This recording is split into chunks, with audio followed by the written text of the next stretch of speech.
Kumusta? Ang pelikulang ito ay tungkol sa kamanghamanghang pagbabago ng isang babae. Siya ay isang manugang sa isang marangyang pamilya, ngunit hinahamak dahil sa maling akala na mukhang pera siya. Ngunit kapag nabunyag na ang lahat ng katotohanan, paano magbabago ang buhay niya? Samahan kami sa kakaibang kagandahan. Nagsisimula ito sa tanawin ng pagpatak ng ulan sa bintana, at dalawang anino ang naghahalikan sa silid. Nang magnegatibo 12:00 ng hating gabi ang digital clock, agad na tumayo si Nguyen Thi at sinabihan si Han Thi na ayusin ang divorce papers bukas. Naalala ni Nguyen Thi noong gusto ng lolo ni Han Thi na ipakasal siya sa anak nito, at kahit hindi siya magpakasal, papautangin siya ng matandang lalaki ng kapital para sa kanyang negosyo. Pumayag si Nguyen Thi na magpakasal dahil gusto niyang pasalamatan si Han Thi sa pagligtas sa kanya noon. Ngunit sa araw ng kasal, sinabi ni Han Thi na mayroon na siyang gustong alagaan at hinamak ang mga babaeng mukhang pera na tulad niya. Balik sa kasalukuyan, ibinigay ni Han Thi ang damit sa kanya at sinabing huwag siyang ipahiya sa nalalapit na kaarawan ng lolo, kaya ginainis na itinapon ito ni Nguyen Thi. Sa party, nang hindi makita si Nguyen Thi, malisyosong nag-isip ang mga tao na iniwan siya. Sa sandaling ito, dumating ang lolo sa party, at nang hindi niya makita si Nguyen Thi, tinanong niya si Han Thi.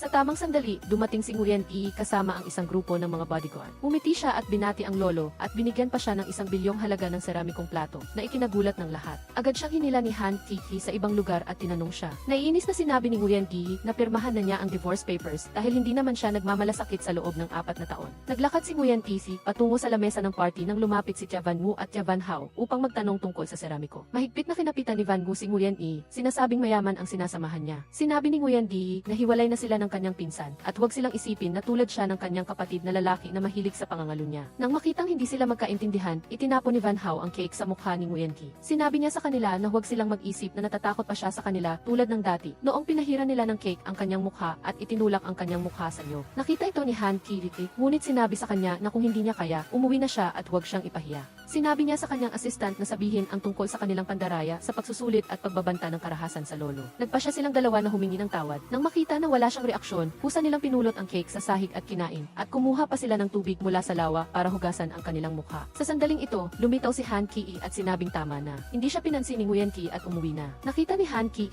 ang isang lalaki sa tabi niya na ikinagulat niya kung ano ang mga lihim niya sa loob ng 4 na taon. Nang umuwi si Han Thi mula sa isang cocktail party, nakagawian niyang sabihan si Nguyen Thi na ibuhos siya ng tubig. Pagkatapos maghintay ng ilang sandali, walang sumagot kaya nalaman niyang umalis na ito. Kinuha ni Han Thi ang kanyang telepono at tinanong kung nasaan siya. Nang marinig ang boses ni Tam Vu sa kabilang linya, galit na sinabi niya sa kanya na bumalik at pipirmahan na niya ang divorce papers. Dinala ni Nguyen Thi ang mga papeles. Galit na tumayo si Han Thi at tinanong siya tungkol kay Tam Vu, sinasabing ang bilis niya maghanap ng bago. Sinabihan niya itong may maitim na isip. Tinulak siya nito para halikan, ngunit sinampal siya ni Nguyen Thi. Tinanong siya ni Han Thi kung wala na siyang nararamdaman para sa kanya. Bago pa siya makasagot, tumawag si Tun Han at sinabing natatakot siya dahil may kakaibang tao sa harap ng bahay niya. Sa halip, sinabihan niya si Han Thi na sagutin ang tawag ng kanyang baby sister at binigyan siya ng divorce papers. Sinabihan siyang pirmahan ito. Paglabas ng gate, nadula si Nguyen Thi. Iniisip na sa loob ng 4 na taon, hindi nagbago si Han Thi. Naalala niya noong gusto niyang bisitahin ang kanyang lola, kasama siya. Ngunit umalis siya dahil sa isang tawag mula kay Tun Han. Pagkatapos, nakita ng kanyang lola na kasama niya si Tun Han at tinanong siya. Hindi natakot si Tun Han at sinabi pang si Nguyen Thi ang third party na ikinagalit ng kanyang lola hanggang sa mahimatay ito. Sa sobrang galit, humingi siya ng diborsyo. Sa kabilang banda, pumasok si Han Thi sa bahay ni Tun Han para hanapin ang estranghero pero wala siyang nakita. Sinabi ni Tun Han na mayroong nagkamaling katok. Tapos, sinabi niyang nakakaramdam siya ng lamig kamakailan at umuwi ang kanyang assistant, kaya gusto niyang pumunta sa bahay ni Han Thi at humingi ng paumanhin sa ate-in-law niya mamaya. Nag-alinlangan si Han Thi at naisip noong nahimatay siya at iniligtas siya ni Tun Han at nangako siya sa babae na gagawin niya ang anumang kailangan nito, kaya pumayag siya. Sa sandaling ito, tinitigan ni Nguyen Thi ang larawan ni Nguyen Tam Jan. Naalala niya noong top-notcher siya sa pagsusulit, malisyosong pinunit ng lalaki ang kanyang larawan at pinagsamantalahan siya. Ang nanay niya, habang nasa tabi siya, ay sinabihan siyang isang vixen at kung hindi lang daw siya natatakot na malaman ng tatay niya, hinayaan na niyang gawin ito. Sa pagkakataong ito, siya ang unang hakbang para sa paghihiganti ni Nguyen Thi. Si Tam Gian ay naglalaro ng mahjong kasama ang kanyang mga kaibigan. Narinig niya ang isa sa kanila na nagsabing hiwalay na si Nguyen Thi at Han Thi, kaya hindi siya mapakali at hinanap siya. Maagang umaga, dinala ni Han Thi si Tun Han para magpatingin sa doktor. Sa harap ng sikat na tradisyonal na Chinese medicine clinic, may mahabang pila. Tinanong ni Han Thi ang taong nasa unahan kung pwede siyang bumili, ngunit sinigawan siya. Sa sandaling ito, pumasok si Nguyen Thi sa clinic. Sumigaw si Tun Han at sinabing nandito siya, ngunit hinarang siya ng isang nurse at sinabing si Nguyen na isang sikat na doktor na madalas magbigay ng libreng konsultasyon ang nasa loob. Sa sandaling ito, napagtanto ni Han Ki-is na ito ang dahilan kung bakit nawawala si Nguyen Ki sa loob ng ilang araw. Dahil sa pagkabigla, sinabi ni Tunhan na si Nguyen Ki ay isang impostor. Sa pagdinig nito, lumabas si Nguyen Ki at kinuha ang pulso ni Tunhan. Nang matukoy na wala siyang sakit, sinabi niya sa kanila na umalis na para hindi makasagabal sa iba. Galit na hinila ni Han Ki si Nguyen Ki sa likod at tinanong kung bakit hindi niya sinabi sa kanya ang mga bagay na ito na sinabi ni Nguyen Ki na hindi na kailangan at umalis na siya. Sa daan pa uwi, nakita ni Nguyen Ki si Tamjan. Sinabi niya sa kanya na siya ay iniwan at kung magmamakaawa siya at pasasayahin siya, tutulungan niya siya. Inilagay niya ang kanyang kamay sa balikat ni Nguyen Ki at niyakap siya ng mahigpit. Nang hindi na makatiis si Nguyen Ki at gusto na siyang suntukin, lumitaw si Han Ki at pinaalis siya. Hinarap siya ni Han Ki at tinanong kung gaano karaming sikreto pa ang tinatago niya at sinabi ni Nguyen Ki na marami pa at hindi na kailangan pang sagutin. Sa kabilang banda, galit na tumawag si Tamjan nang biglang bumagsak sa harap niya ang isang tumpok ng mga papel na nagsasabing siya ay minamanmanan kaya magpakabait siya. Kung hindi, wala siyang dapat sisihin. Kinabukasan, iniulat ng sekretarya na sa loob ng ilang taon, marami ng mahirap na kaso ang nagamot ni Nguyen Ki. Higit pa rito, siya ang top-notcher sa pagsusulit sa universidad sa edad na 56, ngunit wala siyang anumang impormasyon online na parang maisadyang nagtanggal. Ibinigay ng sekretarya ang imbitasyon ng pamilya Ho. Narinig niya na ang kumpanya ng fashion ay gustong makipagtulungan, kaya pumayag siya. Tinawagan niya si Nguyen Ki, ngunit tinanggihan siya. Sa sandaling ito, pumasok si Tunhan at sinabing gusto niyang sumama, at pumayag siya. Naghahanda si Nguyen AC para sa party at gusto niya ng simpleng makeup. Sinabi ni Tamvu na hindi pwede dahil maraming may-ari ng ibang kumpanya ang gustong makita ang boss ng kumpanya ng fashion. At kahit na simple ang kanyang makeup, hindi maitatago ang ganda niya. Hiniling niyang maging kapareha niya at bumiti si Nguyen Ki at pumayag. Dumating sina Tunhan at Han Ki sa venue at agad na kinunan sila ng mga litrato ng mga reporter. Sa sandaling ito, dumating ang isang kotse. Bumaba si Tamvu at tinulungan si Nguyen Ki na bumaba. Naramdaman ng mga reporter na mayroon silang scoop kaya lumipat sila upang kunan ng litrato si Nguyen Ki na ikinagalit ni Tunhan. Sa party, nalaman ni Han Ki na isang babae ang may-ari ng kumpanya ng fashion. Tahimik niya itong pinansin. Tiningnan niya si Nguyen Ki sa malayo at napansin ito ni Tunhan kaya lumapit siya at sinabi na napapaligiran si Nguyen Ki ng mga lalaki, kaya gusto siyang hiwalayan ni Han Ki. Agad na lumapit si Han Ki kay Nguyen Ki at sinabing kaya pala siya nagmamadaling makipagdiborsyo dahil nakahanap na siya ng bagong masisilungan. Tumawa siya ng mapait at tinanong siya kung nagsisisi siya. Pinigilan ni Han Ki at sinabing hindi. Hindi siya pinansin ni Nguyen Ki at umalis. Lumapit si Tunhan at sinadyang itapon ang paa niya at bumagsak at pagkatapos ay sinabi kay Han Ki na hindi sinasadya ni Nguyen Ki. Pinilit ni Han Ki si Nguyen Ki na humingi ng paumanhin, ngunit bumiti siya ng malamig at umalis. Sa sandaling ito, sinabi ni Tamvu kay Nguyen Ki na pagkatapos isaalang-alang ang maraming kumpanya, ang Bihi family ang pinakaangko. Sinabi niya kay Tamvu na agad itong tanggalin dahil may problema sa utak ang may-ari. Sa sandaling ito, sinabi ni Han Ki sa kanyang sekretarya na alamin ang tungkol sa presidente ng fashion company. Dahan-dahang lumapit si Tamvu at sinabing huwag na siyang maghanap dahil hindi makikipagtulungan ang kanilang kumpanya sa Bihi family. Kanina ay napagtanto ni Tidgi ang kanyang pag-aalinlangan. Sa kabilang banda, si Nguyen Ki ay naglalakad ng biglang napapaligiran ni Tidgian at ng kanyang mga tauhan. Agad niyang sinuntok ito ng malakas. Sa sandaling sinubukan niyang pabagsakin ang mga tauhan, humarang si Tidgi. Nakita ito ni Tidgian at tumakas. Sa puntong ito, humingi ng paumanhin si Tidgi sa pag-aalinlangan, ngunit hindi ito tinanggap ni Nguyen Ki. Habang naglalakad at nagmumura si Tidgian, nakasalubong niya ang isang babae. Hindi pa rin siya tumitigil sa kanyang baluktot na pag-iisip at inutusan ang kanyang mga tauhan na palibutan ang babae. Nakita ni Nguyen Ki ang pangyayari ito, agad siyang lumapit at sinabi sa kanila na bitawan ang babae. Nagalit si Tidgian at sinabing inaya lang nila ang babae na uminom. Ngunit kung sasama si Nguyen Ki, aayain na niya silang lahat. Agad niyang pinindot ang alarm, 3 bodyguard ang lumapit. Takot na takot si Tidgian at tumakbo ng mabilis ngunit hinabol pa rin. Sa huli, kinailangan niyang magtago sa basurahan, ngunit nabangga pa rin siya ng kotse. Ang lahat ng ito ay nakarating kay Tidgi. Sa ospital ngayon, sinabi ng doktor kay Tidgi na si Tidgian ay paralisado mula sa ibabang bahagi ng katawan at hindi na makakabalik sa normal kahit pagamutin. Umiiyak si Tidgi at sinigawan ni Gidis bilang isang walang silbi na tao at tinanong siya kung ano ang nangyari. Agad niyang sinabi na si Nguyen Ki ang may gawa. Gusto niyang maghiganti ngunit pumasok si Tidgi at binabalaan siya. Sa sandaling iyon, tumawag ang pulis at sinabing gusto nilang makita si Tidgian. Lalo pang nagalit si Tidgi at hindi niya matanggap ang sitwasyon. Tinawagan niya si Nguyen Ki at sinabing huwag isiping kaya niyang gawin ang gusto niya dahil kay Tidgi at hintayin na lang siya bago niya binaba ang telepono. Hindi maintindihan ni Nguyen Ki kung bakit kasama si Tidgi. Nag-isip siya ng kaunti at tinawagan si Tidgi. Sinabing pumapayag siyang makipagtulungan sa kanilang koponan dahil sila ang pinakaangko. Kinabukasan, nagpresenta ang mga empleyado tungkol sa Tidgi Mountains kung saan nais nilang gawin ang proyekto. Sinabi ni Nguyen Ki na pupunta siya doon para mag-survey at mag-relax na rin. Tumanggi siyang sumama si Tidgi dahil gusto niyang manatili ito at asikasuhin ang kumpanya. Sa kabilang banda, nagpadala rin ang kumpanya ni Tidgi ng isang empleyado para mag-survey. Lubos siyang interesado at sinabihan ang kanyang sekretarya na mag-update ng tuloy-tuloy. Si Nguyen Ki kasama ang babae mula sa Tidgi ay patuloy na umaakyat sa bundok. Ang lugar ay tigang at walang signal. Nang Umabot sila sa kalagitnaan, nadulas at nahulog ang babae. Nakuha ni DTDE ang balita na nawala ng signal ang kanyang empleyado at maging ang empleyado ng Bensi. Galit niyang sinaway ang sekretarya kung bakit hindi siya inabisuhan at sinabihan itong agad na hanapin ang kanilang lokasyon. Sa sandaling ito, tumakbo si Nguyen Eve pababa para tingnan at ang nahulog na babae ay hindi na makagalaw ng kanyang binti. Sa kabilang banda, narinig ni DTDE ang balita na ulan ng malakas ngayong araw. Sinabi ng sekretarya na dumating na ang rescue team, ngunit mababagal sila dahil sa ulan.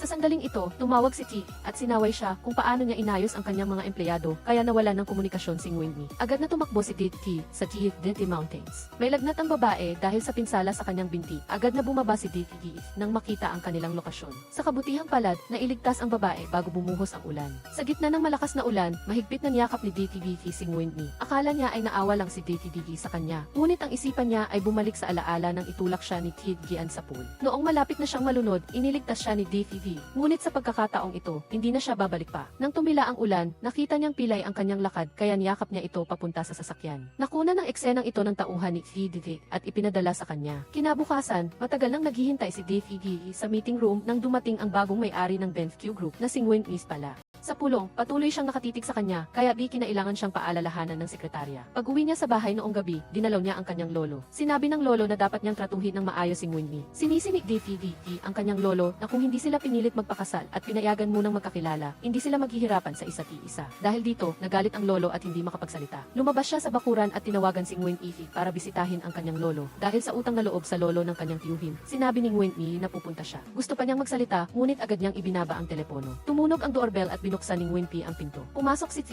na parang siya ang may-ari ng bahay at sinabihan pa si Nguyen Eve na lumayo kay DT kung hindi ay mas magiging malupit siya. Hindi pinansin ni Nguyen Eve. Sinabi ni T na hayaan na lang siya sa mga usapin ng kumpanya at mayroon siyang ilang bagay na nalaman tungkol kay DT. Ngunit itatago niya ito kay DT hanggang sa makabalik si Nguyen Eve para isagawa ang kanilang plano. Sa kabilang banda, nakuha ni DT ang diagnosis ng doktor na si T ay nataranta lang at nahimatay, ngunit normal ang lahat. Nang pumasok siya sa silid, nagkunwari si T na masakit ang ulo. Sinabi niya na sinabi ng doktor na ayos lang siya. Nagulat siya. Tinanong ni DT kung bakit siya naging ganyan at sinisi niya si Nguyen Eve. Malamig na umalis si DT. Pagkatapos, nagdala siya ng bulaklak para bisitahin si Nguyen Eve. Ngunit tumanggi si T. Sinabi ni DT na siya ang asawa ni Nguyen Eve kaya may karapatan siyang pumasok. Tinanong niya kung ano naman si T para magkaroon ng ganoong karapatan. Hindi natakot si T at sinabing iyon ang gusto ni Nguyen Eve. Nagtitigan ang dalawang lalaki na parang may apoy sa kanilang mga mata. Kinabukasan, lumabas si DT at Nguyen Eve mula sa Civil Affairs Bureau. Nang makita niya ang isang bata na malapit na madikit kay Nguyen Eve, agad niyang niyakap ito. Naiirita si Nguyen Eve at sinabing tigilan na niya ang mga nakakainis na gawi at huwag kalimutang hiwalay na sila. Tinitigan siya ni DT at naisip kung wala ba siyang kahit anong nararamdaman para sa kanya. Sa gabing iyon, yumakap si TDDs kay DTDs na parang lalambing, sinabing masaya siya na hiwalay na sila. Sa pagkakataong ito, itinulak siya ni DTD. Sinabing abala siya at matagal na siyang itinuturing na parang kapatid, kaya huwag na niyang gawin iyon. Galit na lumabas si TDD at nakatanggap ng balita na si DEDDT ay stepmother ni Nguyen Eve na laging inaabuso siya noong bata pa siya. Nang marinig niya ito, umiti siya ng may panalo. Kinabukasan, pumunta siya para makipag-usap kay GDC para makipagtulungan. Ngunit bago harapin ito, gusto niyang maging #1 singer sa kompetisyong inorganisa ng BFQ at ng platform para maging kinatawa ng produkto. Dahil nakikipagtulungan ang BFG sa DanceQ, hindi lang siya magiging tulay kundi makakakuha rin ng maraming resources at pumayag si Feed na tulungan siya. Iniulat ito ni TA at tinanong si Nguyen Eve kung gusto niyang umalis siya. Ngunit sinabi niya na hindi kailangan dahil ang layunin ay makahanap ng kinatawan at lahat ay may karapatan sa patas na kompetisyon. Ipinakita ni si David ang larawan nilang magkasama na magkatabi. Malamig na sinabi niya sa kanya na kung tapos na siyang magsalita ay umalis na siya, na ikinagulat niya. Sa labas, dalawang lalaki ang palihim na nagmamasid at nalilito kung sino si Nguyen Eve. Tiningnan ang larawang ibinigay ng matandang babae. May isang buhok, kaya di nagdesisyon silang kidnapin ang dalawa. Sa sandaling ito, dumating si David sa bahay niya at kumatok. Nagtataka kung bakit hindi siya sumipot kahit nagka-appointment sila at hindi sumasagot sa tawag. Sa kotse, tinanong ng dalawang lalaki kung sino si Nguyen Eve. Sumigaw si David at itinuro si Nguyen Eve. Habang nag-aaway sila, tahimik na binuksan ni Nguyen Eve ang kanyang lokasyon sa kamay. Nakuha ito ni T.E. ngunit naghintay muna siya upang makita kung ano ang gagawin niya. Sa kabilang banda, pinahanap ni DTD sa isang hacker ang lokasyon ni Nguyen Eve at nalaman niyang nasa isang inabandonang gusali sila. Nakatali sa isang silya si Nguyen Eve at hula niya na si GT ang nag-utos sa kanilang kidnapin siya. Sa sandaling ito, dumating si Dave Keith. Naglagay ng kutsilyo ang kidnapper sa kanilang dalawa. Sa telepono, sinabi ng kidnapper kay Dave Keith na pumili lang ng isa. Nataranta si Dave at nahimatay. Naalala ni Dave Keith ang kanyang pangako, kaya pinili niya si Dave at sinabing babalikan niya si Nguyen. Nang makaalis siya, inalis ni Nguyen ang tali at tinalo ang dalawang lalaki. Bumalik si Dave at tinanong kung ayos lang siya, ngunit umiwas siya at sinabing nakakadiri siya. Sa sandaling dumating si Tiki, kasama ang kanyang mga tauhan, umalis siya. Sa kanyang isipan, naisip niya na masyado niyang itinataas ang kanyang posisyon sa puso ni Dave at ang lahat pala ay isang business ploy lang. Mula ngayon, magiging estranghero na sila sa isa't isa. Nang gustong humabol ni Dave, pinigilan siya ni Tiki at sinabing nagawa na niya ang kanyang pagpili. Kumilos siya bilang isang tunay na lalaki at huwag nang guluhin si Nguyen. Kung hindi siya magdadalawang isip. Kinabukasan, nagdala si Tiki ng pagkain para bisitahin siya. Nang makita niya itong patuloy na nagtatrabaho, pinigilan niya ito at sinubuan ng isang kutsara ng masustansyang lugaw. Nang makita niyang masigla siyang kumakain, sinabi niya na nag-alala lang siya ng labis. Umiti siya at sinabing ang nakaraan ay nakaraan na at ang pinakamahalagang bagay ngayon ay alagaan ang kanyang kalusugan. Iniulat ni Tiki na lahat ng kontrata ni Tiki ay tinapos na. Itinuring niya ito na isang karma. Wala siya sa kanyang plano, ngunit kung patuloy siyang makikialam, huwag siyang sisihin. Hiniling ni Tiki na Dave na tulungan siya sa pagkakataong ito. Ngunit sinabi ni Dave na pagod na siya at kailangan niyang magpahinga at umalis na siya. Galit na galit si Tiki at tinawagan si Giidsi. Tinanong kung isa rin siya sa mga kakampi ni Nguyen. Sinabi ni Giidsi na ang lahat ay plano ni Nguyen. Hindi na makayanan ni Tiki at sinabihan siyang hanapin ang kahinaan ni Nguyen. Sa kabilang banda, nakipag-usap si Nguyen sa isang kasosyo sa negosyo na ipinakilala sa kanya ng isang antiques trader. Nang marinig niya na anak siya ni Nguyen, agad siyang pumayag na makipagtulungan. Bago sila umalis, magalang na niyakap nila ang isa't-isa at nakunan ang eksenang ito ng tauhan ni Tiki. Inutusan niya ang isang tao na i-post ang balitang ito sa buong internet. Kinabukasan, ipinakita ni Tiki ang litrato kay Tiki at sinabing ang pag-asa ni Nguyen sa lalaki ay totoo. Ngunit pagod na sinabi ni Tiki na si Nguyen ay hindi umangat sa tulong ng isang lalaki. Huwag magpakalat ng maling chismis kahit na hindi nag-aalala si Nguyen, makaapekto ito sa kanyang pamilya. Nang umalis si Tiki, alam na ni Tiki kung ano ang kahinaan ni Nguyen. Kinabukasan, umuwi si Nguyen para bisitahin ang kanyang lola, ngunit wala siyang nakita. Tinawagan niya ito ngunit hindi sumasagot. Sa sandaling ito, may natanggap siyang mensahe na nagsasabing hawak nila ang kanyang lola at kung gusto niya itong hanapin, kailangan siyang pumunta. Samantala, tinawagan ni Nguyen ang kanyang kasintahan at nagmakaawa na huwag siyang iwan at sinabing kukunin niya ang pera mula sa matandang babae sa bahay. Nang akayin ni Nguyen papasok, nakita sila ng lalaki at tinanong ang kanyang ina kung bakit siya umuwi. Agad siyang hinila ni sa gilid at ipinaliwanag na gusto lang bisitahin ng ina ang bahay. Nang humingi siya ng pera, agad siyang binigyan ni sa kondisyon na hindi siya makikialam sa mga bagay sa pagitan ng kanyang ina at ni Agad siyang pumayag at nagmamadaling pumunta sa kanyang kasintahan. Pagkatapos marinig ang kanta na ipinadala ni labis na nasiyahan si Tiki. Ngunit nag-alala siya na gumagamit siya ng kanta ng iba. Sinigurado sa kanya ni na maging panatag siya dahil naglalakbay si Twithai. Tuwang-tuwa si Tiki na dahil sa kanta, babalik si Tiki. Handa siyang panoorin kung anong mangyayari kay Nguyen nang wala si Tiki. Sa araw ng kompetisyon, buong kumpiyansa siyang tumayo sa entablado at ipinakilala ang kantang pinaghirapan niyang gawin. Sa pagpapatugtog ng kanta, ipinahayag nito ang damdamin ni Tiki at walang katapusang mga eksena sa pagitan niya at ni Nguyen ang lumitaw. Nagulat ang mga hurado sa ganda ng kanta. Sa sandaling ito, si Nguyen na nasa recording studio ay nakarinig ng pamilyar na kanta at inutusan si Ki na alamin ito. Sa mismong sandali na inanunsyo ng EC na si Tiki ang nanalo ng unang gantimpala, pumasok si Nguyen at tinanong kung paano siya naglakas loob na tumanggap ng premyo dahil kinopya niya ang kanta ng iba. Buong kumpiyansa na kinumpirma ni Tiki na siya ang sumulat nito. Umiti si Nguyen at sinabing ang mga melodya ay katulad ng kanta ng kanyang kaibigan na si Twithai, kaya nais niyang ibigay ni Tiki ang orihinal na komposisyon para paghambingin. Tumanggi si Tiki at tinawag ang mga gwardya para paalisin si Nguyen ngunit ipinakilala siya ng EC bilang ang boss ng isang establishmento. Matigas pa rin ang ulo ni Tiki at sinabing ang kaibigan niya ang nangopya sa kanya. Sa sandaling ito, lumitaw si Twithai at sinabing bakit siya kokopyahin ng sarili niyang kanta. Nang makita si Twithai, naalala ni Nguyen ang kanyang kabataan. Naglakad si Nguyen kasama si Twithai at nagpasalamat sa pagtulong niya. Sinabi ni Twithai na bumalik siya dahil nalaman niyang hiwalay na si Nguyen at gusto niyang makasama siya. Tumanggi si Nguyen dahil hindi na siya naniniwala sa pag-ibig. Ang eksenang ito ay nakita ni Tiki na sumusunod sa kanila. Sinabihan ni Tiki si Twithai na masamang tao, ngunit pinigilan siya ni Nguyen. Habang pinapanood niyang umalis ang dalawa, malamig na tinalikuran niya si Tiki na sinasabi na tinutulungan siya sa kaso. Pagdating ng gabi, kumalat ang balitang ito sa internet na nagpatakot sa kanya, ngunit pilit pa rin siyang nagpakita at pumunta sa kompetisyon. Hindi pinansin ni Tiki ang panunuya ng lahat, ngunit hindi rin siya pinansin ng mga tao. Tahimik siyang nagtanim ng galit at sinubukang pumasok dala ang isang bagong imbitasyon, ngunit pinigilan siya na nagdulot ng labis na kahihiyan. Habang nakatali si Nguyen sa upuan. Samantala, nakatanggap si Tiki ng mensahe na natagpuan na ang lokasyon ni Nguyen at nasa panganib siya. Mabilis na tumakbo si Tiki at sinabi sa lalaki na pakawalan siya. Nang marinig niya ang sinabi ng lalaki, nalaman ni Tiki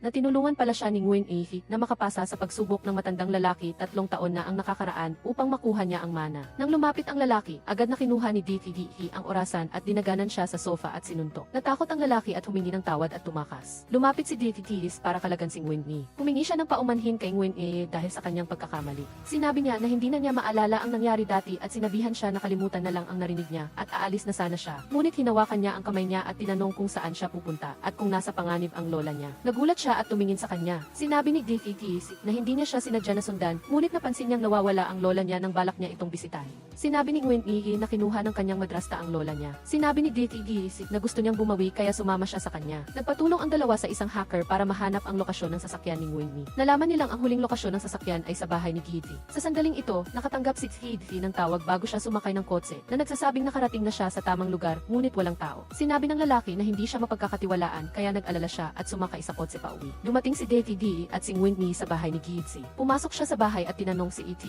Lihim na tumawag si E.T.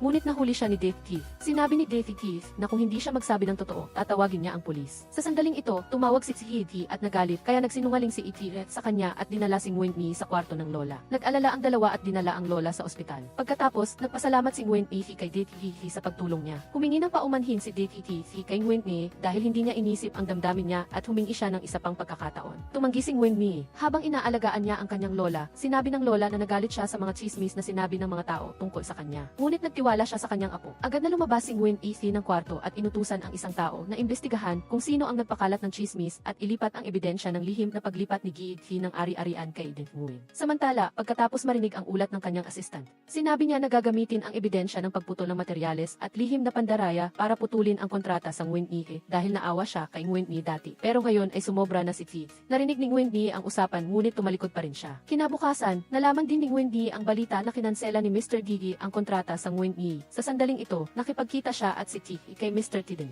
Nag-usap sila tungkol sa pagtatago ni Giddy sa lalaki at pagkuha ng komisyon ng kumpanya para sa sarili niyang gamit. Sinabi ni Winnie na kung gusto niyang magsampa ng kaso, sapat na ang ebidensyang ito. Nagalit si Giddy sa kumpanya dahil sa pagka-expose at gusto niyang patahimikin ang mga manggagawa para walang makaalam ng dahilan kung bakit kinansela ni Mr. Giddy ang kontrata ng kanilang kumpanya. Sa sandaling iyon, dumating si Mr. Tidden. Nag-usap sila tungkol sa negosyo na may malaking halaga ng pera. Sa una, hindi naniwala si Giddy, ngunit sinabi ni Mr. Tidden na ang kanyang dayuhang kaibigan ay nangangailangan ng maraming antike. Hindi siya naniwala at gusto niyang magpirma ng kontrata. Ngunit sinabi ni Mr. Tidden na inihahanda pa ang kontrata at magbabayad siya sa tamang oras at sinabihan siya na ihanda muna ang mga produkto. Kung hindi siya papayag, ibibigay niya sa iba, kaya sa huli ay pumayag si Giddy. Pagkalipas ng ilang araw, habang kumakain si Winnie at ang kanyang lola ng lugaw, narinig niya ang isang tiyuhin na nagtatrabaho bilang tagapagkarga sa Winnie. Nang tanungin niya, sinabi ng tiyuhin na mahirap ang trabaho doon at may inspeksyon at kailangan ng security contract. Nagpanggap si Winnie na naghahanap ng trabaho para sa kanyang kapatid. Pagkatapos, nag-text siya at inutusan ang isang tao na tingnan kung may impormasyon na makukuha at ipaalam sa kanya.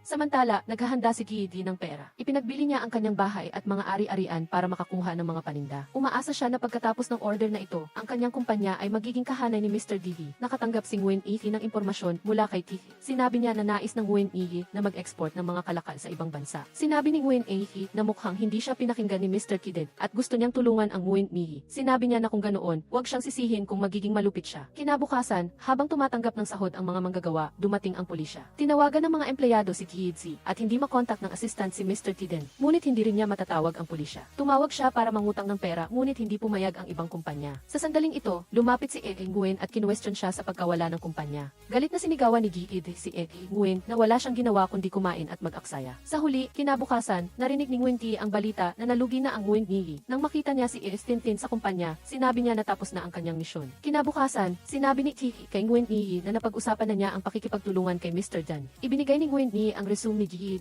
bilang sekretarya at sinabihan si Tiki na ihanda ito dahil baka maging kapakipakinabang pa siya. Sinabi ni Tiki na nahanap niya ang reporter na nag-publish ng artikulo at nalaman niya na ang pamilya ni Tiki ang nagbigay ng larawan. Hindi niya maintindihan kung ano ang nangyayari sa pagitan nilang dalawa. Samantala, binisita ni Tiki ang lola ni Winnie. Sinabi ng lola na nakonsensya siya sa ginawa niya kay Winnie. Nang mamatay ang ina ni Winnie, dinala ng kanyang ama si Giddy at ang kanyang anak at pinilit siyang tawagin si Giddy na ina. Palagi siyang binubuli ng mag-ina. Kaya, nang makita niya ito, Ipinadala niya si Nguyen Yi sa ilang nayon at ipinagkatiwala siya sa isang dalubhasa para turuan siya ng mga kasanayan sa kaligtasan. Umiti si Difigi at sinabing napakatatag na ni Nguyen Yi at sinabihan ang lola na huwag mag-alala. Habang nag-uusap sila, pumasok si Nguyen Yi at inutusan si Difigi na lumabas para mag-usap. Galit niyang itinapon ang mga dokumento kay Difigi at sinabihan siya na huwag siyang mag-alala sa lola at sa halip ay mag-alala sa sarili niyang tao. Nakatanggap si Difigi ng mensahe mula kay Difigi na nagtatanong kung gusto pa ba niyang makipagtulungan sa kanya. Sinabi ni Difigi na may paraan siya para mapasok sa alanganin si Nguyen Yi. Nang pumasok si Difigi sa bahay, itinapon niya ang mga dokumento kay Difigi at binalaan siya na huwag nang gumawa ng mga madilim na gawain. Bukod pa rito, ibinigay niya ang password ng bahay dahil sinabi ni Difigi na walang nag-aalaga sa kanya, ngunit hindi niya dapat ituring itong kanyang tahanan.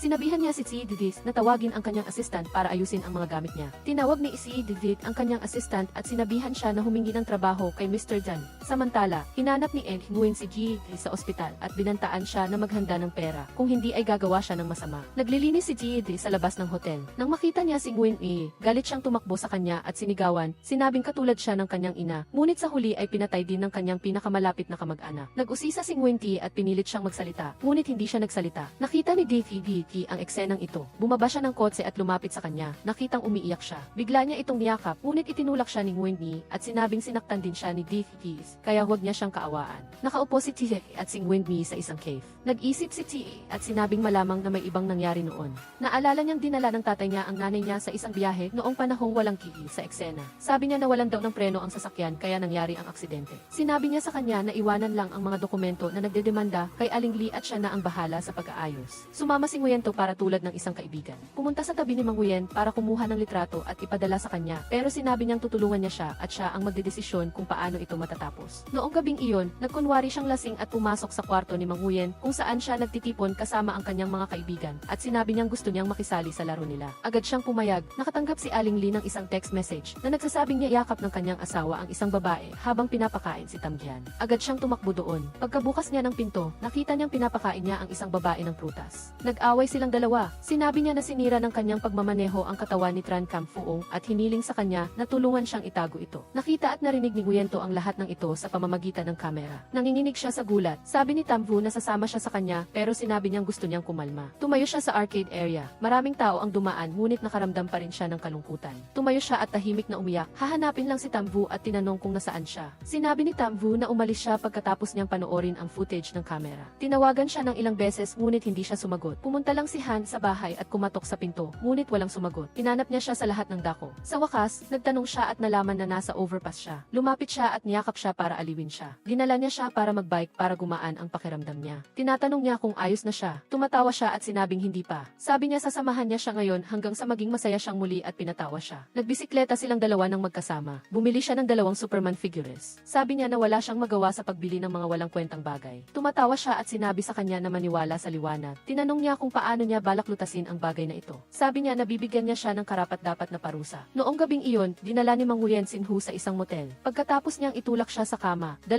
tao ang pumasok. Ang isa ay may hawak na cellphone at ang isa ay inaalalayan siya. Tinanong niya kung sino sila at nalaman niyang asawa niya ang mga ito. Kung magsusumbong siya sa pulisya, siya ang aarestuhin dahil siya ang may-ari ng isang iligal na negosyo. Taranta siyang nagtanong kung magkano ang gusto nila. Sinabi nilang bigyan siya ng 3 araw para maghanda ng 50 milyon o kung hindi man tapos na siya. Kinaumagahan, nag-atubili si Mang Nguyen na pumasok sa kumpanya ni Nguyen at sinabi sa receptionist na sabihin sa kanya na bumaba. Hindi pumayag ang receptionist at sinabi sa kanya na sabihin ang kanyang pangalan bago niya ipaalam na nagpagalit sa kanya. Lumitaw si Nguyen sa likuran niya at pinigilan siya. Sabi niya na hindi niya inaasahan na makakapagbukas siya ng isang malaking kumpanya na tulad nito. Humingi siya sa kanya ng pera, sinasabing labis na siyang nawawala ngayon. Sabi niya na kung naging mabait siya sa kanya, hindi niya hahayaan ang 2 mag-ina na iyon na apihin siya. Hindi siya pumayag na pautangin siya. Galit na kinuha niya ang kanyang telepono at sinabi sa lahat na ang sarili niyang anak na babae ang nagtulak sa kanya sa isang dead end. Ang pagpasok ng nanay at kapatid niya sa ospital ay nagpasakit sa kanya, kaya umiyak siya habang nakatingin sa kanya. Sinabi ni Tamvu at ng kanyang assistant sa mga security guard na hilahin siya palabas. Pagka-uwi, kinuha niya ang kanyang telepono at sinabi sa lahat na siya ay walang galang at hindi nagmamalasakit sa kanyang sariling ama. Lumalawak ang pagkalat ng kanyang mga post, nag-aalala si Tamvu, kaya gusto niya siyang tulungan na tanggalin ang mga post. Ngunit sinabi niya na hayaan na lang at huwag siyang makialam. Araw-araw siyang nanggugulat ulo at minsan ay humiga pa siya sa harap ng kanyang bahay at sumisigaw. Naghihintay na bumaba siya nang biglang lumitaw si Hantry. Sinabi niya na kung gusto niya ng pera, dapat niyang tanggapin ang kanyang kondisyon. Noong gabing iyon, nag-online si Nguyento at hinanap ang kanyang pangalan at nakita niyang nawala na ang kanyang mga post. Agad siyang nakatanggap ng text message mula kay Tamvu na nagsasabing natagpuan niya ang kanyang ama sa isang hotel. Pagdating niya roon, nakita niyang tinulungan siya ni Hantry na tanggalin ang mga post. Nag-transfer siya ng pera sa kanya at sinabing huwag na siyang guluhin. Pumayag siya. Pagkatapos, nag-transfer siya ng pera kay Inhu at sinabi sa kanya na manahimik magpakailanman at huwag na siyang tawagan muli. Pumasok siya sa kasino para maglaro. Dahil natalo siya, umutang siya ng 600 milyon. Ngunit sa hindi inaasahan, nahuli siya bago pa man siya makabayad. Pinilit siya ni Bosto na sabihin ang kanyang kahinaan para utangan siya at sa takot niya, sinabi niya ang totoo na ang kanyang walang ingat na pagmamaneho ang naging sanhi ng aksidente ng kanyang asawa. Na hindi siya naisalba sa oras at ginawa niyang blackmail ang kanyang anak. Takot siyang humingi ng karagdagang 2 araw upang bayaran ang utang. Pumayag ang amo at kung hindi niya ito mabayaran, ipapapulot niya sa kanyang pamilya ang kanyang bangkay. Pagkatapos marinig ng doktor na pwede nang lumabas ng ospital ang lola niya, inalok si Hantry na iuwi siya sa probinsya para mag-relax. Pumayag din si Nguyento dahil gusto rin ng lola niya na bisitahin ang probinsya. Dinala nilang dalawa ang lola niya pabalik sa probinsya. Nilinis niya ang lumang bahay at pinanatili ang lahat na tulad ng dati. Nagpasalamat ang lola niya sa kanya dahil dinala niya siya pabalik. Bigla siyang nakatanggap ng maraming text message at namutla ang kanyang mukha. Pumunta silang dalawa sa palengke. Akala ng lahat ay boyfriend niya siya. Hindi niya alam ang presyo ng prutas, kaya nakipagtawaran siya na ikinagulat niya. Nagpractice siyang tumawad tulad niya, ngunit hindi ito gumana. Sumakay sila sa isang tricycle para umuwi. Humihingi siya ng tawad sa kanya dahil sa mga ginawa niya noon kay Tunhan na nagdulot ng hindi pagkakaunawaan. Sinabi niyang sasamahan niya siya mula ngayon. Nagtanong siya kung hindi ba girlfriend niya si Tunhan. Nagulat siya at sinabing itinuturing lang niya siyang nakababatang kapatid. Sinabi niya na uwi siya ng maaga bukas dahil may kailangan siyang gawin at susunduin siya kapag tapos na siya. Nagpapasalamat siya sa kanya sa pagtulong niya sa kanya sa bagay ni Mang Nguyen. Sinabi niyang hindi na kailangan magpasalamat. Nagtinginan silang dalawa at nagngitian. Noong gabing iyon, tumatakas si Mang Nguyen. Inahabol siya ni Bosto nang makarating siya sa tulay. Nakita niya si Hantry. Kinuha niya ang ebidensya at sinabi sa kanya na kung kusang loob siyang susuko, tutulungan niya siyang bayaran ang kanyang utang. Habang nag-aalinlangan siya, lumapit si Bosto sa wakas, pumayag siya sa kanya. Pagkatapos ng ilang araw, sinabi ni Tamvu sa kanya na sumuko na si Mang Nguyen at nahuli na rin ang kanyang kaklase dahil sa pangingikil sa kanya ng 50 milyon na ikinagulat niya. Nakipagkita si Hantry kay Tunhan. Sinabi niya sa kanya na ang nararamdaman niya para sa kanya ay pagpapahalaga lamang. Lumaki na sila at dapat mamuhay ng mag-isa mula ngayon. Hindi siya pumayag at inisip na si Nguyento ang dahilan. Gusto niyang hanapin si Nguyento, ngunit galit siyang pinigilan siya. Sinabi niya na kung maglakas loob siyang saktan siya, hindi niya ito palalampasin at pagkatapos ay tumayo siya at umalis. Naisip niya na ipapakita niya sa kanya na siya ang pinakamahusay na pagpipilian para sa kanya. Kinaumagahan, dinala ng assistant ang singsing na in-order ni Hantry. Tinanong ng assistant kung paano niya nakuha ang ebidensya. Sinabi niya na tutulungan niya si Mang Nguyen na bayaran ang kanyang utang at pumayag silang ibigay sa kanya ang ebidensya. Sinabi niya sa kanyang assistant na ibigay ang mga ebidensya ng pautang sa pulisya dahil hindi nila dapat hayaan ang ganoong masamang negosyo. Tinanong ng assistant kung kanino niya balak ibigay ang singsing. Tumawa siya at sinabing gusto niyang ligawan muli si Nguyento. Nagbihis ng maganda si Hantry para makita siya at gusto siyang yayain sa isang date para magsimula muli ang kanilang relasyon. Hindi niya inaasahan na mayroon na siyang appointment. Nagulat siyang nagtanong kung sino ang kanyang kadate, lalaki ba o babae, na nagpatawa sa kanya. Sinabi niya na makikipagkita siya sa isang Korean boss mula sa isang kumpanya ng materyales sa konstruksyon. Sinabi niyang kakilala niya siya, kaya magpapayo siya sa kanya. Sinabi niya na pangit ang kanyang suot na damit at pinapunta siyang magpalit. Naghintay silang dalawa sa Korean boss. Pagkapasok niya, pinuri niya ang kagandahan niya na medyo ikinairita niya. Binigyan niya siya ng regalo para sa kanilang unang pagkikita at bigla siyang hinawakan sa kamay. Galit niyang pinukpok ang kamay niya at sinabing allergic siya sa mga lalaki. Sinabi niya na ang pangunahing layunin niya ay manligaw sa mga babae. Dahil sa pag-aabuso sa kababaihan, wala siyang karapatang makipagnegosyo sa kanila na ikinagalit niya at umalis siya. Nagalit siya at sinabing alam niya kung ano ang iniisip niya, ngunit hinayaan pa rin niya ito. Sinabi niyang nagkaroon siya ng masamang panaginip kagabi. Tinanong niya kung ano ito at sinabi niyang isang panaginip na wala siya. Ginaya niya ang mga pick-up lines ng ibang tao para sabihin sa kanya na ikinahiya niya. Binigyan ni Butler Yang ang lolo ng mga larawan ni Tunhan na nakikipagkita kay Aling Lidati. Sinabi niya na wala siyang kwenta. Sabi ni Mang Yang na nagtanong siya at walang nakakakilala kay Tunhan sa nayon.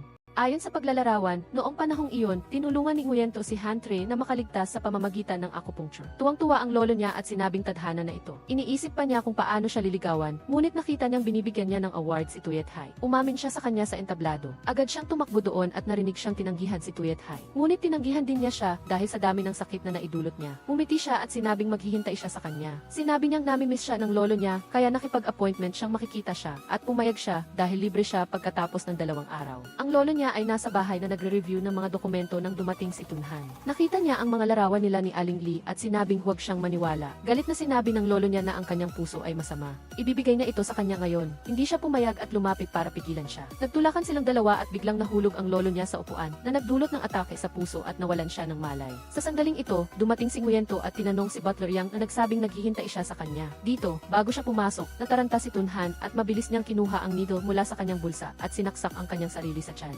Pagpasok niya, nakita niya ang eksena at nag-alala siyang kinuha ang pulso niya at tinawag ang emergency services. Dumating si Han Chai at nag-alalang dinala siya sa kotse at narinig si Tunhan na sinisisi si Nguyento na nagpapatanong sa kanya. Kinaumagahan, ang lahat ng mga social media sites ay nag-post ng balita na si Nguyento ang number isa suspect sa kasong ito. Dito, bumisita si Hanzi kay Ziren, tinanong niya ang sitwasyon noon at itinuro ni Ziren si Ruansu bilang salarin. Tinitigan siya ni Hanzi at sinabing tiyak na mahahanap niya ang tunay na salarin na nanakit sa kanyang lolo at sinabi sa kanyang huwag mag-alala na ikinatakot ni Ziren na mabuking siya. Sinabi ni Xinyu na gusto niyang tanggalin ang mga taong nagsasalita ng masama tungkol sa kanya, ngunit hindi siya sumang-ayon at sinabing okay lang hanggang gabi malinis ang kanyang konsensya. Binista niya ang kanyang lola at tinanong kung bakit hindi ito nagtanong tungkol sa kanyang pagiging inosente. Sinabi ng kanyang lola na nagtitiwala siya sa kanya at sinabing sundin lang ang kanyang puso. Naiintindihan niya ito kaya tuwang-tuwa siya. Dinala niya ang chicken soup para bisitahin ang kanyang lolo, ngunit hindi inaasahang nakita si Hanzai. Sinabi ni Hanzi na may nag-aalaga na sa kanyang lolo kaya hindi angkop na may pumasok na tagalabas. Biglang dumating si Ziren at sinabing gusto niyang bisitahin ang matanda, kaya sinabi ni Hanzi na umalis na siya dahil sila lang ni Xinyu ang mag-aalaga dito, na ikinagulat ni Ziren at nagtataka kung ano ang balak niya. Pumasok ang dalawa sa silid, sinabi ng assistant ni Hanzi na bumababa ang stock ng bath tea at mayroong mga taong bumibili ng stock kaya malubha ang sitwasyon. Sinabi ni Ziren na ang tanging paraan ay magkasundo ang dalawang pamilya, bath at drink, at sumang-ayon din si Hanzai sa ideyang ito. Hindi alam ni Hanzi na narinig ni Ruansu ang lahat dahil bumalik siya para hanapin ang hikaw na iniwan ng kanyang ina. Isang buwan pagkatapos, umupo si Ruansu sa mga upuan sa ibaba at pinanood ang bulwagan kung saan ikakasal si Hanzi at Ziren.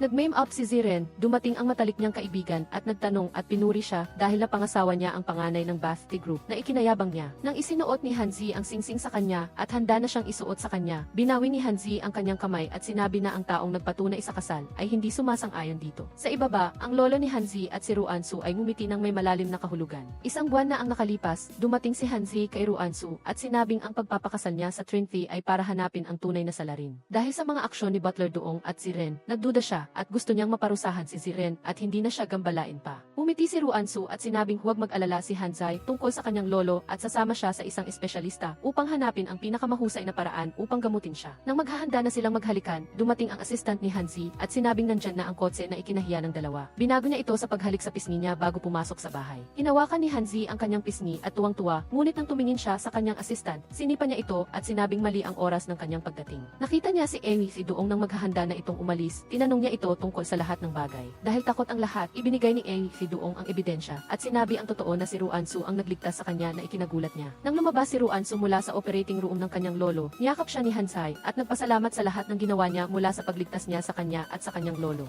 Sa ngayon, sinabi ni Hanzi na umamin si Ziren o sasabihin niya sa lahat ng tao sa bulwagan, ngunit itinanggi pa rin ito ni Ziren nang ipakita ni Hanzi ang recording ni Eng Doong na ikinagulat ng lahat. Lumabas ang lolo ni Hanzai sa entablado at sinabing siya ang saksi at ebidensya ng kanyang masasamang gawa. Nang dumating ang mga pulis, tumakbo si Ziren at tumayo sa itaas at hinintay si Ruansu. Nang dumating siya, sinabi ni Ziren na ayaw na niyang mabuhay, ngunit sinabi ni Ruansu na walang kinalaman iyon sa kanya. Nagagalit na sinabi ni Ziren na sinira ni Ruansu ang lahat at inagaw si Hanzai mula sa kanya. Walang magawang sinabi ni Ruansu na kung mamatay si Ziren, si Hanzi ay magiging kanya na lang. Lumapit si Ruansu at iniabot ang kanyang kamay upang kumbinsihin si Ziren at sinabing kung lalabas siya ng kulungan, maaari siyang magsimulang muli. Nagialinlangan si Ziren at tinanong si Ruansu kung totoo ba iyon at tumango si Ruansu at sinabing totoo. Hinawakan ni Ziren ang kamay ni Ruansu, ngunit pagkatapos ay huminto at tumawa at sinabing huwag umasang mabubuhay ng maayos si Ruansu bago niya ito hinila at tumalon mula sa itaas. Ngunit bigla, hinawakan ni Hanzi ang kamay ni Ruansu, hinila siya pabalik at mahigpit na niyakap. Kinabukasan, iniulat ng balita na tumalon si Ziren dahil sa takot sa krimen na nagdulot ng maraming bali sa kanyang buto. Sa kabilang banda, dinala ni Hanzi ang kanyang lolo sa ospital at sinabing hindi siya ang nagsabi sa kanyang lolo na huwag lumabas ng ospital. Ngunit sinabi ng kanyang lolo na gusto niyang makita mismo ang kahihinatnan ni Ziren. Sinabi ni Ruansu sa kanyang lolo na huwag mag-isip ng labis. Sinabi ng kanyang lolo na makikinig siya kay Ruansu at nag-imbita siya ng hapunan.